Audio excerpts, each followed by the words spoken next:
Did you tour off campus during your time in the Doox? Well, we went to Skidmore. This is Skidmore. Skidmore Singspiration. Yes.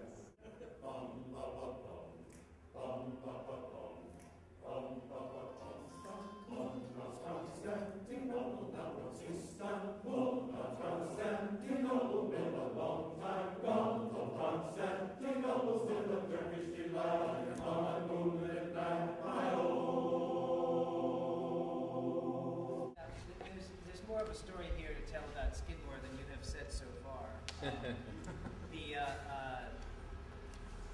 It seems to me that the whole existence of the Doox Men is because of Skidmore, based on the story that I heard last night. Parker, I'll tell what I know and you guys can correct it. Phyllis and Parker grew up as neighbors, and he went to Yale and she went to Skidmore. Parker needed an excuse to go visit his girlfriend in a way that would present him in a positive light. And he decided he needed to invent a singing group to do that. Is there anything wrong in that description? No, I had to do quite a lot of inventing at this moment. Every gal in Constantinople lives in Istanbul, not Constantinople. So if you've a date in Constantinople, she'll be waiting in Istanbul. It's funny, today, and even 25 years ago, I suppose, the auditioning for singing groups at Yale is a very formal, pressure-filled process. Back in my day, it was very informal, very loose. A good friend of mine was Stan Cochran, who was a year ahead of me. One of the original bases. Yeah, second base, one of the founders, I guess he's considered. And one day he asked me, suggested, we're a group of us are getting together to rehearse tonight. Come on by, meet the guys, and, just have some fun. I had nothing else to do, I suppose. And went, and I was just rocked off my feet. First of all, by the camaraderie, just a great bunch of guys. They all knew one another. I was the outsider, except for my link with Stan. But it was obvious that they were together just to have a lot of fun and to sing well. The other influence, for me, initially was Walt, and hearing his arrangements were just like something, well, some things I had heard in another life, Sunny Side of the Street, for example. But his work was so different from the standard groups that were well established on campus, the Baker's Dozen and Spizzwinks and so forth. And I thought, boy, this is a progressive group that is really going to go somewhere. I'd love to be part of it. And I'm not sure I even auditioned. They said, well, come on along. Yeah, that's great. Right, he was the first person outside of Saybrook that we took into the group.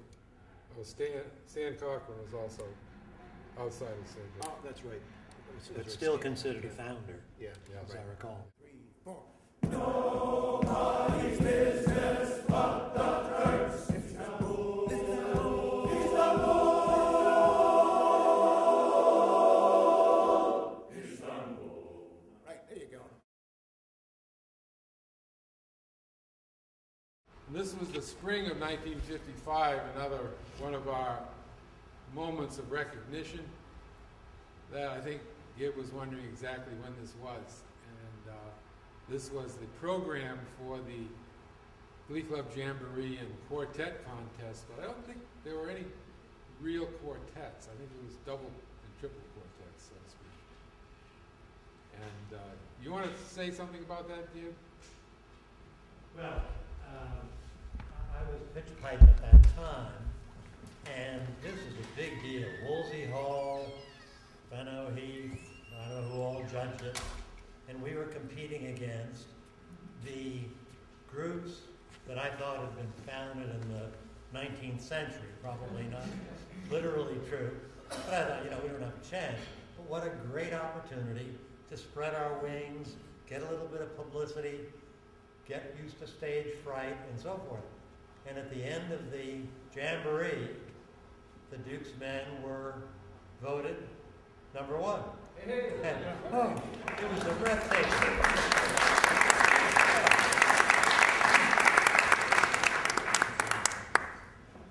And one comment on that. That was after that happened. I had been talking with Fenna about what group to join. And after that concert, he came up to me, put his arm around me, and he said, "You picked the right group."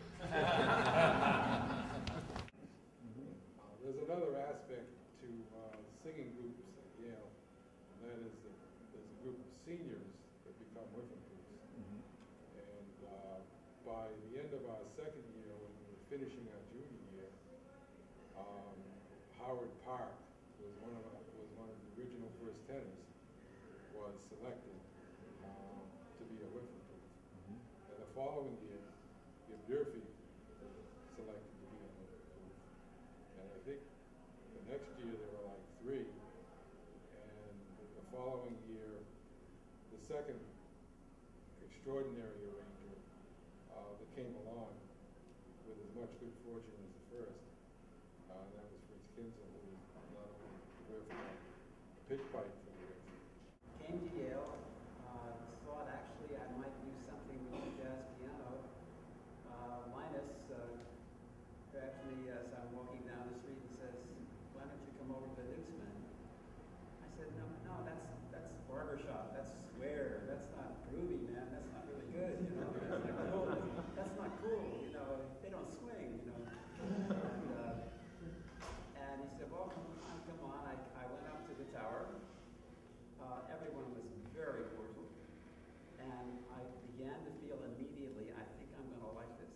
And I had the same situation as Wolf here of can you do arrangements? And it never occurred to me to do an arrangement. But why not? I think that there was a kind of optimism in those days that you could do almost anything. And particularly if you were asked. And so